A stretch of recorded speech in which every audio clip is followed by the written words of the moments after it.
China Development Bank has granted a loan of $254 million for the construction of the Kano-Kaduna railway project in Nigeria. Stay tuned as we dive into some top stories shaping the world today. Hi, welcome to What's Happening, complement of the season. These are our top 10 stories countdown today.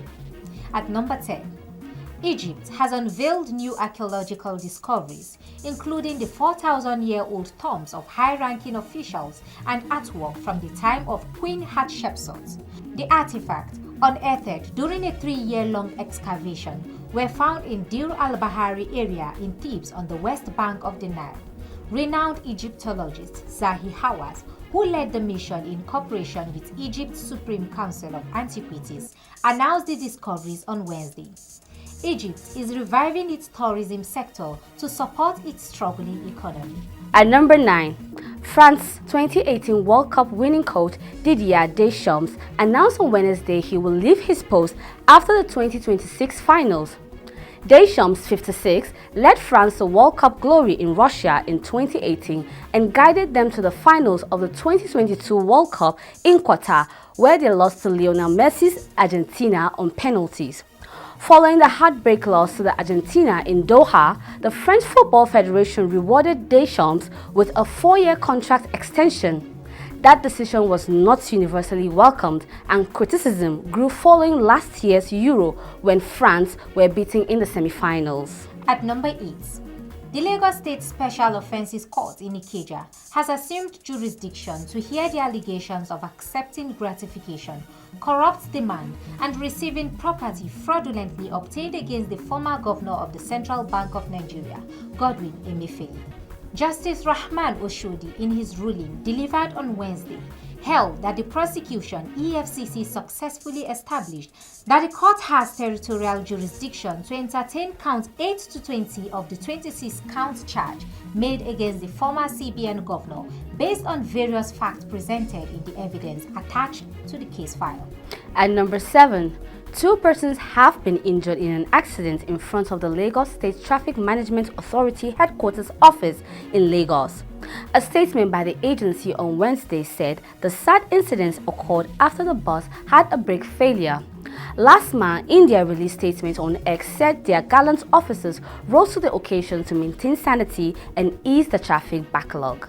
And at number 6, Borno State Governor Professor Babagana Umar Zulum has approved the release of 1.4 billion naira for the immediate dualization of the 1.9 kilometers road from Ngomari Junction to Muhammadu Buhari International Airport, Maiduguri. The approval was given at the Maiden State Executive Council meeting held at the Government House. Briefing journalists at the end of the council's deliberations, Commissioner for Works Mustafa Gubiu said the road network will ease the movement of people in and out of the airport, which will soon commence international flight operations. At number 5, the Permanent Secretary of the Federal Ministry of Aviation and Aerospace Development, Ibrahim Kana, has clarified his earlier remarks regarding the revival of the National Carrier Project, addressing widespread speculations and inquiries. Kana sought to clear up the ambiguities surrounding comments he made during the ministry's handover ceremony earlier in the week.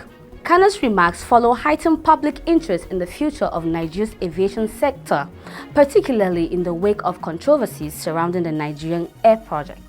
At number 4, the Kaduna State government says it will plant 10 million trees under its afforestation program in 4 years. The Commissioner of Environment, Abubakar Buba, who spoke to stakeholders on Wednesday in Kaduna, said the plan was geared towards mitigating the effect of climate change and protecting the environment.